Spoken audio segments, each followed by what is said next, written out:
되시느니라. 아멘. 안녕하십니까? 저는 베델 목장을 섬기고 있는 목자 한성우 집사입니다.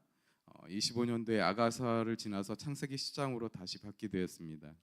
매일 성경의 주제와 같이 오늘 승리를 안겨주신 하나님이라는 주제로 함께 오늘 말씀을 나누고자 합니다. 사랑하는 성도 여러분, 우리나라는 현재 평화 시대를 살고 있다고 말하지만 정작 우리의 영적으로는 우리의 삶을 들여다보면 전쟁 같은 하루를 살고 있습니다. 아침에 눈을 뜨는 순간부터 전쟁이 시작됩니다. 시간과의 전쟁, 감정과의 전쟁, 선택의 전쟁입니다. 그런데 더 무서운 전쟁이 따로 있습니다. 내가 싸우지 않았는데도 휘말리는 전쟁입니다. 오늘 본문에 나오는 롯이 바로 그렇습니다. 칼을 들지 않았지만 전쟁의 포로가 되었습니다. 오늘 창세기 14장은 누가 싸웠느냐, 어떤 싸움을 싸웠느냐가 아니라 우리가 어디에 서 있었느냐가 인생을 결정한다는 것을 보여주고 있습니다. 오늘 저는 이 말씀을 통해서 총 4개의 문단으로 구분하여 말씀을 나누고자 합니다. 첫 번째 문단은 1절부터 12절까지입니다. 세상의 전장과 롯의 포로됨입니다. 본문은 갑자기 전쟁 이야기로 시작합니다. 방금 봉독해드렸지만 왕의 이름은 정말 읽기도 어렵고 지명도 낯설고 쉽지 않습니다. 오늘 이 말씀을 봉독해드리기 위해서 제가 굉장히 많이 반복해서 읽었던 것 같습니다. 그런데 성경은 이 전쟁을 아주 자세하게 기록하고 있습니다. 그 이유가 이 전쟁은 우연이 아니라 롯의 선택의 결과에 있기 때문입니다. 이를 위해서는 우리가 잠깐 13장의 배경을 좀 보아야 되겠습니다. 13장을 보면 6절에 그들의 소유가 많아서 동거할 수 없음이라. 7절을 보면 아브라함 목자와 롯의 목자가 또 다투게 됩니다. 아브라함은 영의 사람이라 9절 네가 우하면 좌하고 좌하면 우하리라 했습니다. 아브라함은 영의 기도 속으로 들어가지만 이때 롯은 10절을 보면 육이 발달하여 말을 합니다. 이에 롯이 눈을 들어 요단 지역을 바라본즉 이렇게 써 있습니다. 본문을 봤을 때 안목의 정욕이 강하게 나타나고 있습니다. 롯은 처음에 소돔 근처의 장막을 쳤습니다. 그런데 시간이 지나자 소돔 안에 거주하는 사람이 되고 맙니다. 죄가 진행되는 과정도 늘 이런 것 같습니다. 우리는 늘 그 근처에 있게 되고 근처에 있다가 보다 보면 또 안으로 들어가게 되고 어느 순간에 죄의 중심에 서게 되는 과정을 보게 됩니다. 롯은 세상을 살아간 것이 아니라 세상의 편리함을 선택했을 뿐인데 이 그 끝은 포로였습니다. 사랑하는 여러분, 나는 죄를 안 지었어 보다 중요한 질문은 나는 지금 어디에 있는가입니다. 내 삶이 머무는 곳, 내 생각이 가는 곳, 내가 갈망하고 좋아하는 곳이 어디인가에 따라 내 영이 병들 수도 있고 흑암의 공격과 어려움을 처할 수 있다는 것입니다. 즉 죄의 근처에 있다가 죄의 중심이 될 수 있음을 오늘 본문을 통해서 우리에게 교훈을 주고 있습니다. 마태복음 6장 21절 말씀과 누가복음 12장 34절을 보면 내 보물이 있는 그곳에 내 마음도 있다고 성경에서는 우리에게 말씀하고 계십니다. 오늘 이 본문의 말씀과 같은 부분을 가지고 제가 저의 삶에 대해서 잠깐 간증을 하고자 합니다. 제가 고등학교 시절에 참 다양한 친구를 사귀었던 것 같습니다. 깡패 같은 친구, 일진 같은 친구들도 제 친구들이었습니다. 그리고 모범생들도 친구들이 참 많았던 것 같습니다. 일진들에게도 참 친구들처럼 평범하게 잘 대해줬던 것 같습니다. 피하지 않았습니다. 때로는 몇천 원을 뜯기면서도 받지 못할 것을 알면서 내가 빌려주는 것처럼 또 얘기를 하면서 굉장히 좀 친하게 지냈던 것 같습니다. 하지만 생활의 반경에 그들을 가까이 하거나 따르지는 않았습니다. 왜냐하면 그들과 함께하면 잘못된 자리, 잘못된 습관, 잘못된 행동을 할 수 있기 때문이었습니다. 그러한 생각의 배경에는 어머니가 계셨습니다. 저희 어머니는 항상 술만 마시면 분노하는 혈기에 가득한 아버지에게 상처가 참 많으셨던 우리 어머니이셨습니다. 하지만 자녀들에게는 항상 긍정적이고 밝은 분이셨습니다. 항상 고된 하루와 일과로 저희를 먹이시고 입히시는 어머니를 지켜보던 저는 어머니의 마음을 아프게 해드릴 수가 없었습니다. 아버지를 보면 삐뚤어지고 싶었는데 어머니를 보면 그렇게 할 수 없었던 청소년 시절이 있었습니다. 지금 우리 어머니는 현재 권사님이시고 작년에 20년 넘게 전도를 했는데 우리 아버지는 이게 내 주먹을 믿어라 이런 분이셨거든요. 너나 똑바로 교회 다녀 이렇게 하셨던 분인데 작년에 크리스마스 직전에 영접을 하셨습니다. 놀라운 은혜죠. 그래서 저는 이런 굉장히 엄격하고 또 이렇게 그 시대에 우리 아버지의 세대 분들은 참 어려웠던 것 같습니다. 제가 20대까지만 해도 저희 아버지를 도저히 용납할 수가 없었고 받아들이지도 않았고 별로 대화를 하고 싶지 않았습니다. 근데 30대가 되니까 아버지가 눈에 보였습니다. 40대가 되니까 아버지가 내 마음속에 들어오더라고요. 그 시대에 아버지는 참 고생이 많으셨구나. 힘들게 사셨구나. 먹고 살기 위해서 무지하게 애를 쓰셨구나. 근데 뜻대로 되지 않았구나. 그래서 술을 마셨고 하나님을 알지 못하니까 세상과의 싸움에서 지고 그 술로 세상을 한탄하면서 어렵게 살았던 것 같습니다. 그래서 우리 아버지를 이제 영접하려고 많이 노력했지만 세상에 많이 갇혀 있었던 그 아버지가 이제 겨우야 작년에서야 겨우 영접하게 되었던 것 같습니다. 저는 중2 때부터 공부를 열심히 하기 시작을 했던 것 같습니다. 고등학교는 상고로 진학을 했습니다. 어머니가 힘들게 일하시는 거를 저는 일찍 사회생활을 통해서 좀 보태고자 하는 마음이 있었습니다. 빨리 대학 가는 것보다 빨리 은행에 취업해서 돈을 벌어서 어머니한테 힘든 일을 좀 내려놓게 하고 싶은 마음이 가득했던 것 같습니다. 하지만 하나님의 생각은 또 달랐고 저를 다시 공대로 진학하는 놀라운 은혜도 주셨습니다. 저는 어떠한 상황에서도 어머니 보시기에 불편하지 않는 아들이 되기 위해 참 많은 노력과 생활의 조심 속에서 살았던 것 같습니다.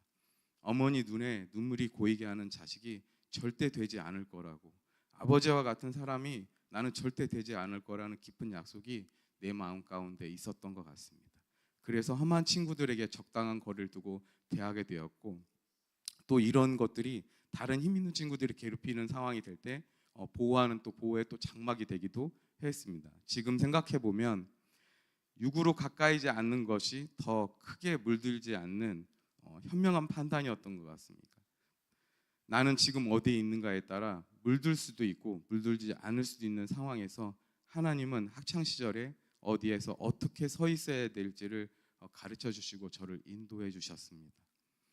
태어나서 지금까지 어디에 서 있어야 될지를 하나님은 늘 내 마음 가운데 인도해 주셨고 가르쳐 주신 하나님이셨습니다. 오늘 이 시간을 통해서 나는 어디에 서 있어야 될까를 또한 또 바라보게 합니다. 두 번째 문단을 보면 13절부터 16절까지입니다. 아브라함은 결단과 하나님의 승리라는 말씀을 하십니다. 롯이 잡혀갔다는 소식을 들은 아브라함은 사실 움직이지 않아도 됩니다. 롯은 첫 번째 아브라함의 조언을 듣지 않았고 스스로 소돔, 안목의 정욕을 선택했고 이미 또한 각자의 길을 갔던 사람입니다. 그런데 아브라함은 계산하지 않고 아브라함의 혈육을 향한 책임을 다합니다.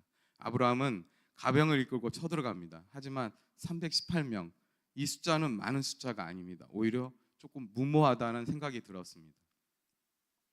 318명이라 할지라도 아무리 훈련되고 길러진 사람이라 할지라도 4명의 왕을 연합하여 쳐들어왔는데 그 연합군에게 쫓아갑니다.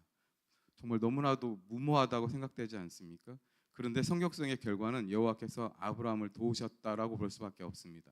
15절을 보면 그들을 쳐부수고 다메섹 왼편 호바까지 쫓아갔다고 쓰였습니다. 하나님은 숫자를 보지 않으시고 마음의 방향을 보십니다. 그렇다면 아브라함의 마음, 영적 상태는 어떠했나요? 또한 이것을 우리가 보기 위해서는 13장을 좀 더 살펴봐야 되겠습니다. 13장 마지막 절인 18절을 보면 이에 아브라함은 장막을 옮겼다고 되어 있습니다. 거기서 여호와를 위해 제단을 쌓았다고 하였습니다. 아브라함은 롯과 달리 눈에 좋은 대로 행하지 않았습니다. 더욱 하나님 앞에 영적으로 살기를 구하였습니다. 결과적으로 하나님과 함께하는 사람, 육을 쫓지 않는 영적인 삶을 선포한 사람에게는 하나님이 함께하시며 형통함으로 보호하심을 우리가 볼 수 있었습니다. 우리도 이렇게 이 말씀 가운데서 교훈을 얻습니다. 지금 이 시간에 내 형편, 내가 처한 문제 상황을 보면 암담하고 답이 없어 보이지만 내 중심이 어디를 향해 있고 나는 무엇을 찾는 사람인지를 본다면 하나님은 반드시 나와 함께 하시고 인도하실 거라는 것을 우리는 확신할 수 있습니다. 우리 모두는 13장 18절의 아브라함처럼 우리의 삶 가운데 오늘 여호와를 위한 제단을 쌓아가는 복된 예배자가 되기를 소망합니다. 세 번째 문단은 17절부터 20절입니다. 멜기세덱을 통한 승리에 드러난 승리의 주인입니다. 전쟁보다 더 중요한 장면이 등장합니다. 멜기세덱입니다. 처음 말씀을 묵상할 때 갑자기 멜기세덱이 등장하며 그가 어떤 이인지에 대해서 성경은 자세하게 풀어주고 있습니다. 왜 멜기세덱이 등장하고 아브라함을 축복하고 아브라함은 왜 11조를 멜기세덱이 주었을까요? 그는 왕이면서 제사장이며 지극히 높으신 하나님의 제사장이라고 나옵니다. 그 한마디는 전쟁의 의미를 정리하고 있습니다. 20절을 보면 너희 대적을 내 손에 붙이신 지극히 높으신 하나님을 찬송할지로다라고 이 말씀을 통해서 하나님은 말씀하십니다. 승리는 아브라함의 실력이 아니라 하나님의 은혜임을 그 말씀을 통해 선포하고 계십니다. 이 전쟁의 모든 주관자가 하나님이심을 나타내고 있습니다. 우리가 살아가는 매일매일의 삶인데도 현재 우리가 직면해 있는 모든 문제와 상황도 우리가 할 수 있는 것이 없음을 깨닫고 나는 할 수 없음을 겸손함으로 하나님께서 주관자이심을 믿고 맡길 때 하나님의 은혜가 우리의 삶 속에도 임할 줄 믿습니다. 네 번째는 21절부터 24절입니다. 소돔 왕의 제안과 믿음의 거절입니다. 소돔 왕의 제안은 매우 현실적입니다. 사람은 내게, 재물은 내게. 요즘 말로 말하면 이미지 관리랑 실속 다 가져가라는 말과 같습니다. 그런데 아브라함은 단호합니다. 23절에 내가 말하기를 내가 아브라함을 치부하게 하였다 할까요? 라고 되어 있습니다. 아브라함은 재물을 거절한 것이 아니라 하나님의 영광을 지킨 것입니다. 아브라함은 부하게 되는 것이 이때의 재물로 말미암이 아니고 오직 하나님께 있음을 믿음으로 선포한 것입니다. 내 부와 명예는 사람에게 있지 않고 하나님께로부터 온다는 것을 믿음으로 선포하고 하나님께 영광을 올려드리고 있습니다. 오늘 하루를 살아가는 삶 속에서 작은 이익 앞에 하나님을 욕되게 하는 모습이 있지 않은지를 살펴보는 복된 우리가 되기를 간절히 소망합니다. 우리가 네 가지 문단을 나누면서 14장을 통해서 하나님은 어떤 분이신가를 좀 찾아보았습니다. 첫 번째는 역사의 주관자이신 하나님이십니다. 강한 왕을 이기는 구조 속에서도 하나님은 믿음의 사람을 통해 역사를 뒤집으십니다. 하나님이 임하시면 318명으로도 4개 나라가 연합군으로 물리치는 역사를 나타내십니다. 이러한 역사는 성경 속에서 많이 있습니다.